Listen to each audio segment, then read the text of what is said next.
Hi, I'm Tom Ryle from the Department of Fish and Wildlife. Well, it's mid-October and deer season is underway across the state. And as a lot of hunters hit the field, you don't always have to hunt on the ground.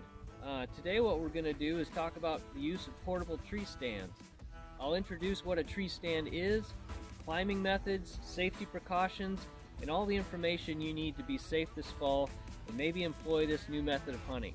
Let's jump in and get started. What is a tree stand? This is a portable or hang-on tree stand. And as the name implies, the stand is literally hanging on the side of this tree with a high tensile strength strap that's held with these two large steel hooks. That strap is rated at 1,200 pounds, making this very safe to use. The one thing I would like to point out with any equipment used for portable hunting out of tree stands, elevated positions, any kind of equipment that you buy, make sure that it is certified by the Tree Stand Manufacturers Association, because that will ensure that you're getting a product that meets very high safety standards and you don't want to put your life at risk using anything else. So next what we're going to do is look at different climbing methods, and I'll show you the proper safety harness that I wear. There's many different designs and styles out there. Again, make sure you're using certified equipment. And then we'll look at the safety straps and tethers and things that I use to make sure that I'm climbing from the ground to an elevated position and hunting and then moving back down, being completely tethered. So there's no way that I can ever fall out of this stand or fall during my climb or descent. Many times when I hunt, I'm going in the dark, and I'll go in an hour before daylight and sit in the dark 20 feet up in the air. And just to be securely strapped in gives you a lot of peace of mind, knowing that there's no way that you can fall. So let's jump into some of the climbing methods. To hang a portable tree stand, you first have to be able to climb the tree. So there's a lot of options that you have to choose from out there. This is a traditional, couple styles of a traditional screw-in tree step, and these are pretty simple to use. You can kind of poke it into the tree and start cranking, and it will thread itself all the way into the tree. Now these provide a very stable step, and they're very safe. There are some considerations in Western Washington especially. I don't use these in cedar trees because they tend to pull out, or they can pull out, especially if you're using one with a shorter screw. So I use these in Doug fir, hemlock, alder, maple, but I generally won't put these up in a cedar. And honestly, a cedar tree is a tough tree to hunt out of because it's so thick with all the limbs. But you do want to keep that in mind. And I never leave these in a tree and hunt out of them the next year. I will always remove them at the end of each season for a number of reasons. But number one is I don't want to trust, a year of this sitting in a tree to make sure that's going to be a solid step the following year. Some places don't allow you to use screw-in tree steps, especially if you're hunting private land. I always ask landowners if I can use them, and I show them to them, because they may not want you poking holes in their trees. If that's the case, or regulations require that you cannot use them, you can use a hang-on tree step, which uses a high tensile strength strap and an aluminum or other metal step. They even make these out of some composite plastics, which are very strong and lightweight, and they don't make that clanking sound. So you can imagine having a bunch of these in your pack clanking around. That could be a consideration to think about. These are very reliable. I've used them for many years. I don't like them as much because they do wobble a bit, but they are very solid and they are safe to use. Now this is another style of strap-on step. It uses a polyethylene rope, and you just tie this knot around this frame of this step. You can see it's kind of a geometric shape, and what you do is you get this where you want it on the tree and size it based on the diameter of the tree, and you lift up to dig in the top two teeth, and then it uses kind of an over-center lever action to cam into place. I don't have this adjusted quite right, so it's not as solid as it would be, but you get the idea here. And these are great. The only drawback that I have with this particular style is these are made of steel, and when you've got 15 or 20 of these in your pack, it gets pretty heavy. But there are places where I can drive into a stand location. I'll use these steps, because if I can drive to a location and use these, that saves my lighter weight options for other trees where I might have to hike in. And finally, this is called a climbing stick, or some people call them ladders. But what they do is, much like the strap-on steps, they have a strap or a rope that goes around the tree. You cinch it up, and then you can pull down and kind of lock them into place. And these come in a lot of different sizes, materials, designs. So it's best to do your research and figure out what works for you if you want to go this route. This particular one has fold-up steps to keep everything nice and compact when you're packing these into the field. And what's kind of new on the market lately is the use of what's called a climbing aider. And this is made out of Amsteel, braided Amsteel material, which is stronger than steel, but this is lightweight like a piece of cord. It's a 1/4 inch thick, and what it does, you hook it up to your bottom steps, and it gives you kind of a jump start on getting to your bottom rung of your ladder. So if I'd hung this on a tree, it'd be hard for me to get my leg all the way up here. But with this aider, I can come in and start climbing. And you only use these on your bottom ladder when you're close to the ground. Because if you're going in the dark or coming out in the dark, you're not going to want to be fishing around for a loop to put your foot in 20 feet up in a tree. But gives you a couple foot to jump start from the ground level. And so I really enjoy using these. So that gives us kind of an overview on all the climbing methods that are out there. Now what I'm going to do is put on a typical harness and take you back over to the tree stand, and we're going to ascend to the tree stand, get clipped in to hunt, and then descend the tree, and do that all in a safe way where we're tethered the entire time. Okay, we're back here at the tree stand, and I wanted to just step you through kind of the harness that I'm using today.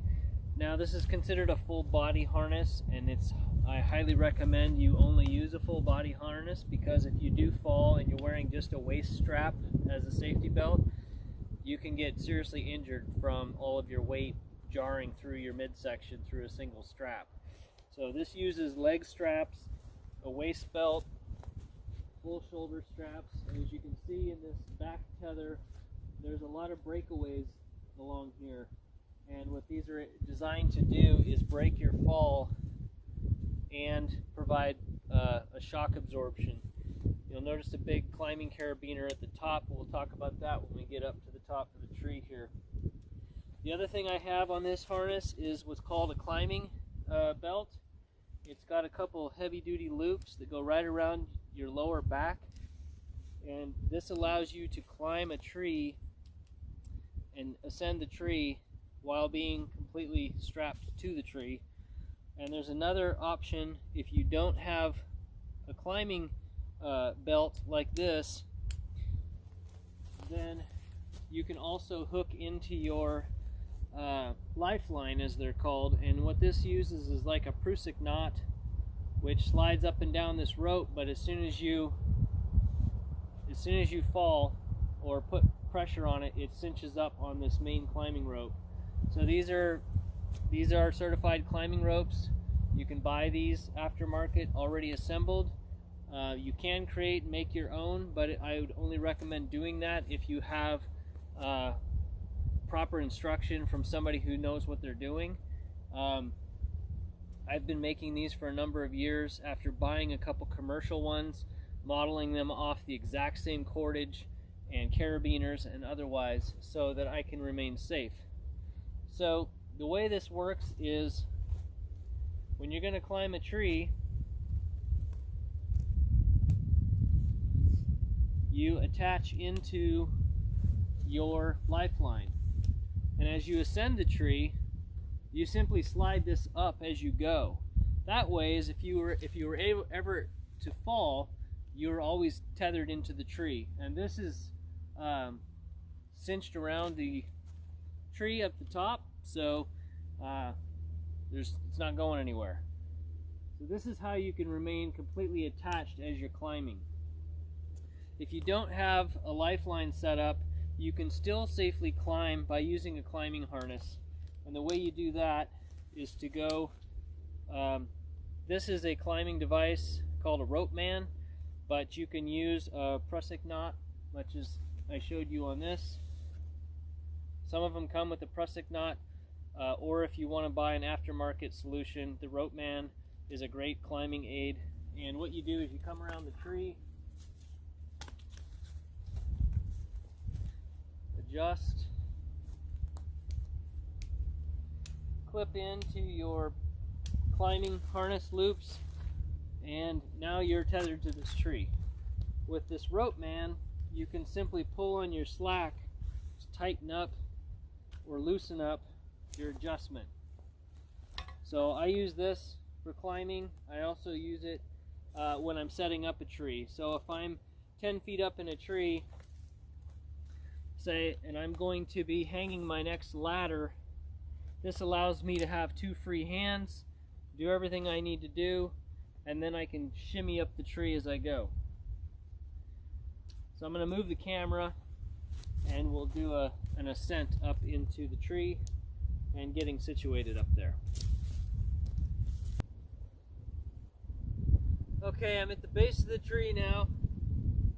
I'm going to talk a little louder so you can hear me. I've clipped in. So I'm now attached to my main lifeline, and I'll start climbing. So in this case, I'm about 5 feet off the ground, but in a typical hunting situation, I like to be between 18 and 25 feet off the ground. So between the ground and what you're about to see, there will be a lot of climbing in between using my ladders or other climbing device. So in this scenario, what you'll be envisioning is me coming up to the top level of my stand and getting into it.